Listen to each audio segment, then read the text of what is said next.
একটা খবর দিয়া যায়, দুনিয়ায় যেরকম আরো কোড আছে, সেই কোডের যেরকম বিচারক আছে বাবা, সেই কোডের কিছু উকিল আছে, কিছু বিধান আছে, কিছু নিয়ম আছে রে বাজান। আরশ কোর্টেও একটা কোড আছে, এই কোর্টের একজন বিচারক আছে, কিছু উকিল আছে। ভাইজান, আরশ কোর্টের একটা বিধান, যদি কাফের আর মুসলমান যুদ্ধ হয় আল্লাহ মুসলমানকে বিজয় দান করবেন, আর যদি মুনাফিক আর কাফের লাগে আল্লাহ কাফেরকে বিজয় দান করবেন। বাদান পৃথিবীতে যোগ বিয়োগ করে দেখেন, আজকে মুসলমানের সংখ্যার পরিবর্তে মুনাফিকের সংখ্যা হলো বেশি। আমি যে এতক্ষণ কথা বললাম, আমার কথা কি বুঝতে সমস্যা হয়েছে?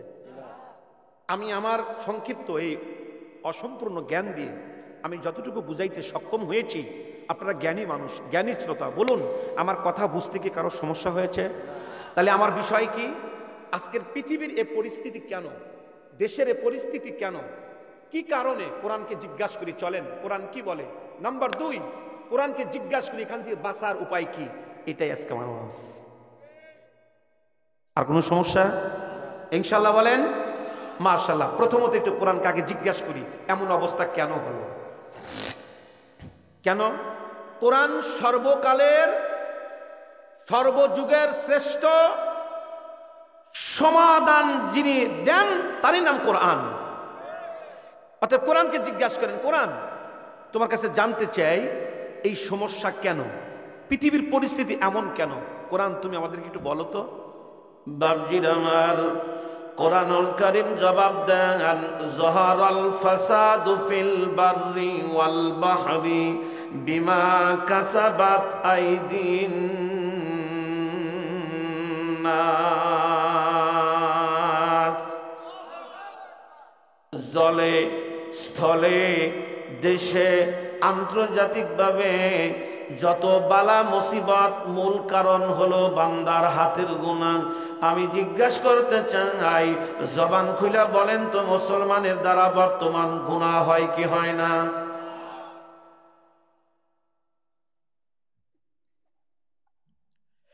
আজ থেকে নিয়ে 1550 বছর আগে আমার নবী মুসলমান গণনা করছিলেন ভাই 3 বার। কয়বার? নবী যখন প্রথমবার মুসলমান গণনা করলেন, মুসলমানের সংখ্যা ছিল কেবলমাত্র সবেমাত্র 500। নবী যখন দ্বিতীয়বার মুসলমান গণনা করলেন, মুসলমানের সংখ্যা ছিল কেবলমাত্র সবেমাত্র 700। বাড়ছে কত? নবী যখন তৃতীয়বার মুসলমান গণনা করলেন, মুসলমানের সংখ্যা ছিল 1500। বাড়ল কত? কত? মোট কত? জোরে কোন? 1500 মুসলমান নিয়ে আল্লাহর নবী তামাম পৃথিবীতে কোরআনের আলো জ্বালিয়ে দিলেন। 313 জন বীর যোদ্ধা নিয়ে বদরের প্রান্তে রাসূল আমার বিজয় অর্জন করলেন। কিন্তু দুঃখজনক হলেও সত্য, আজকে পৃথিবীতে প্রায় 200 কোটির ঊর্ধ্বে মুসলিম, অথচ মুসলমান 1500 বছর আগের তুলনায় অস্ত্রের অভাব নাই, অর্থনৈতিকের অভাব নাই, শক্তির অভাব নাই, মুসলমানের অভাব নাই। এরপরেও এত মুসলিম হওয়ার পরেও সবচাইতে নির্যাতিত, লাঞ্ছিত, অপমানিত, বঞ্চিত কোন জাতি? একটু ভাববেন না আপনি? আপনি একটু গবেষণা করবেন না? আপনি একটু ফিকির করবেন না? এটা বোঝার আছে না কিছু? কই আজকে বোঝার মানুষ কই? বরং আজকে ওয়াজ মাহফিল গুলি তো ক্রিয়া কৌতুক বেশি, যে বক্তা যত হাসাইতে পারে মার্কেটটা তত বেশি। কি আজিব! বাহ! খবর আছে, যেমন বক্তার খবর আছে আল্লাহর আদালতে। আমার জাতি বদলে যাচ্ছে, আমাদের করণীয় কি এখন? দিলের ব্যথা নিয়ে কথা বলা উচিত। আমাদের আকাবিরগণ এত সুর দিয়ে বয়ান করতেন না, ক্রিয়া কর্তব্য করতেন না। আমাদের আকাবিরগণ রাস্তা দিয়ে হেঁটে যাইতেন, চেহারা দেখে মুসলমান হইতেন। বাবা, খুব ভালো করে বোঝার বিষয়। মুসলমান ভাইরা আমার 313 জন, আর বর্তমান 200 কোটির ঊর্ধ্বে সবচাইতে নির্যাতিত, লাঞ্ছিত, অপমানিত, বঞ্চিত হলো মুসলমান। কেন ভাই? কি কারণ? কারণটা একটু খুঁজে বের করি। যদি আপনি মুসলমানের সংজ্ঞায় চলে যান, মুসলমান কাহাকে বলে, আপনি মুসলমানের সংজ্ঞায় গেলে মুসলমান খুঁজে পাওয়া যায় না, বরঞ্চ মুনাফিকটাই বেশি পাওয়া যায়।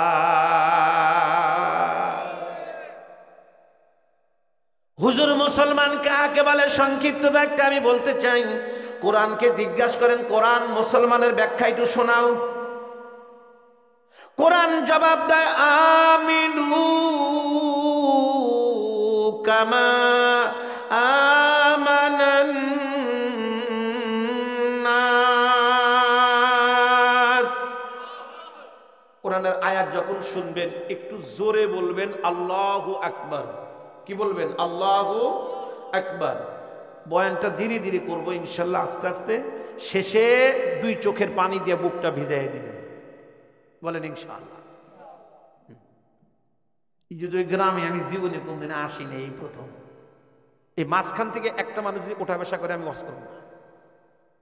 কেউ যাইবার ছেলে আগে যান, ওয়াজের মধ্যে উঠেন না। এটা আমার কাছে দৃষ্টিকটু মনে হয়। ওয়াজ এমন এক জিনিস, ওইখান থেকে লাইন আসলে পারা যায় না, ওইখান থেকে আসতে হয়। এই জন্য সাবধান। কোন যুবক, হ্যাঁ, শরীয়তের ওজর ছাড়া ওঠার চেষ্টা করবেন না। 1 ঘন্টা যে কোনো ত্যাগের বিনিময়ে বসছেন যখন, একটু আদব নিয়ে শোনার চেষ্টা করবেন। বলেন আমিন। মুসলমান কাহাকে বলা হয়? মুসলমান বলা হয়, রব্বি কারীম বলেন, ঈমান আনো সাহাবায়ে কেরামের ঈমানের মতো। সুবহানাল্লাহ। কোন এ কথা দ্বারা বোঝা যায় সাহাবায়ে কেরামের ঈমান আল্লাহর কাছে বড় দামি ছিল, আল্লাহর কাছে পছন্দের ছিল। যদি পছন্দের না হইতো আমিনও বলতো না। সাহাবায়ে কেরামের প্রশংসা আল্লাহ কোরআনুল কারীমে করতো না। এ মুসলমান ভাইরা আমার, সাহাবায়ে কেরামের ঈমান 5টি মৌলিক বিষয়ের নাম: আকীদা, ইবাদত, মুআমালাত, মুআশারাত, আখলাক। বাজান, আকীদার এমন এক বিষয়, আকীদার কারণে মুসলমান, আকীদার কারণে কাফের, আকীদার কারণে ইসকন, আকীদার কারণে সনাতনী, আকীদার কারণে হিন্দু, আকীদার কারণে দেওয়ানবাগী, আকীদার কারণে আপনার কাদিয়ানি, আকীদার কারণে আপনার খ্রিস্টান, আকীদার কারণে ইয়াহুদ, আকীদার কারণে নাসারা। অর্থাৎ আকীদা শব্দের অর্থ হলো বিশ্বাস। বাদান, বিশ্বাস এমন জিনিস, এই বিশ্বাস যদি নবী ও সাহাবায়ে কেরামের মতাদর্শে না হয়, আপনি মুসলমান না। যেমন কাদিয়ানীদের বিশ্বাস, আকীদা হলো আমার নবী শেষ নবী নয়, গোলাম আহমদ কাদিয়ানী শেষ নবী। এই বিশ্বাস যদি কেউ করে, সারা জিন্দেগি যদি নামাজ পড়ে, সে মুসলমান থাকবে? কেন? কি খারাপ? এই বুঝতে পারছেন কি খারাপ? তাহলে আকীদার কারণে সে মুসলমান না।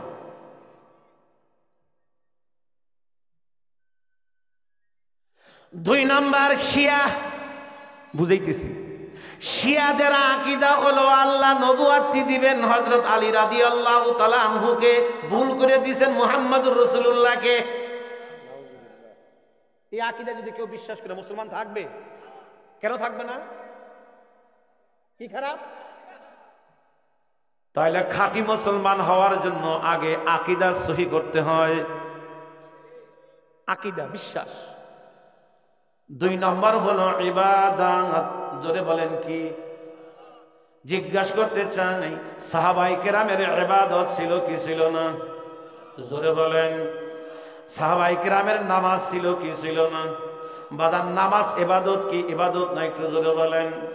জিজ্ঞাসা করতে চাই, জবান খুলে বলেন তো, আপনাগো এই বড়িয়া গ্রামে 2-1 জন বেনামাজি আছে না নাই?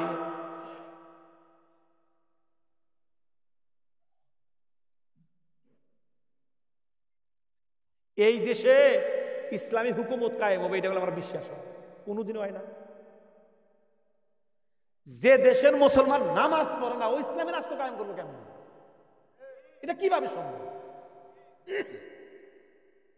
ওই দিন সম্ভব মনে করব যে পরিমাণ মুসল্লি ঈদের নামাজে হয়, যে পরিমাণ মুসল্লি শবে বরাতে হয়, যে পরিমাণ মুসল্লি কদরে হয়, ওই পরিমাণ মুসল্লি যদি শীতের দিনেও ফজরে হয়। আমার বিশ্বাস না।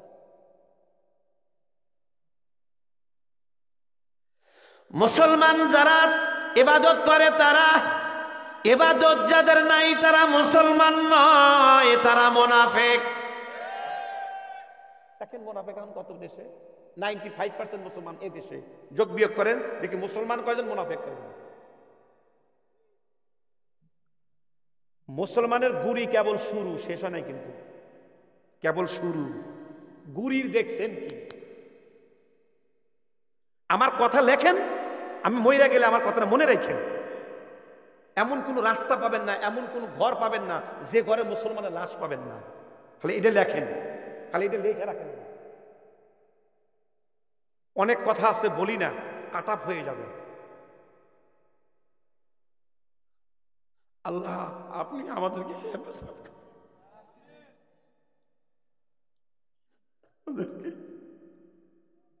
উম্মাত বোঝে না আল্লাহ, উম্মাত বোঝে না আল্লাহ, আপনি আমাদেরকে হেফাজত করেন।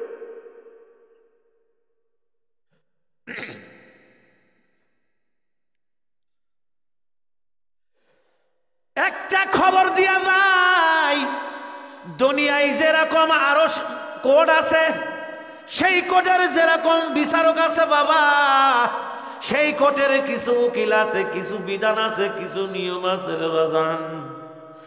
আরশ কোর্টেও একটা কোড আছে, এই কোর্টের একজন বিচারক আছে, কিছু উকিল আছে। ভাইজান আরশ কোর্টের একটা বিধান, যদি কাফের আর মুসলমান যুদ্ধ হয় আল্লাহ মুসলমানকে বিজয় দান করবেন, আর যদি মুনাফিক আর কাফের লাগে আল্লাহ কাফেরকে বিজয় দান করবেন। বাদান পৃথিবীতে যোগ বিয়োগ করে দেখেন, আজকে মুসলমানের সংখ্যার পরিবর্তে মুনাফিকের সংখ্যা হলো বেশি।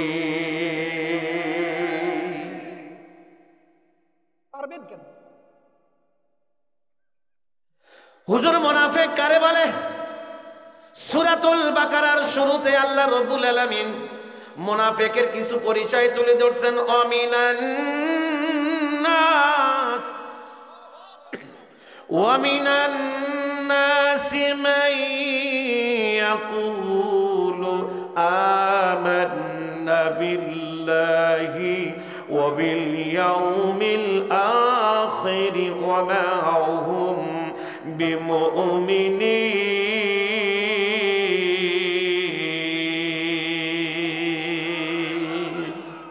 নবী অনেকেই বলবে আমরা মুসলমান, কিন্তু আমি আল্লাহ সাক্ষী দিচ্ছি তারা মুসলমান না।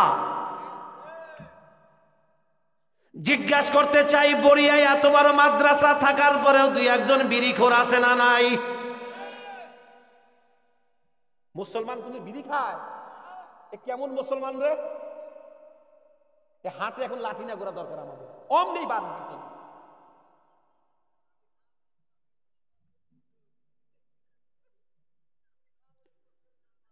ওই তো ফতুয়া দেয়। আবার আমাকে অনেকে কয় ওই কথা, হুজুর বিড়ি না খাইলে পায়খানা হয়। কি খাওয়া খায়? খাইতে খাইতে এত জন্মের খাওয়া খায়, ছোট হয়ে গেছে, ক্ষুদ্র হয়ে গেছে, ফালাই দে। মোষটা রক্ষা করে, ঠোঁটটা রক্ষা করে, তাও করে না। বরং যখন শেষ হয় তখন লম্বা করে একটা টান দেয়, একটা জোরে টান। আমাকে সিরাজগঞ্জের ভাষায় কয় এটা সুখ টান। এটা নামও রাখছে, আবার পাতা কয় কি নাম রাখছে? আচ্ছা দুই একজন বিড়িখোর বরিয়াতে আছে না নাই? বাবা কথা কোয়ান, কথা কোয়ান বাবা। আচ্ছা দুই একজন কি সুদখোর আছে? না না না না, এই গ্রামে নাই। ঘুষখোর, বেপর্দা, গীবতকারী। তবে এই এলাকার চায়ের স্টলে মনে হয় জেকের হয়। দেখেন কই মুসলমান, কই? কারে দিয়ে আপনি ইসলামী সমাজ কায়েম করবেন? ইসলামী স্টেট কারে দিয়ে কায়েম করবেন? আমি ওয়াজ যতই করি আমার ওয়াজে কাজ হবে না তো, যা তাই। 95% যে দেশে মুসলমান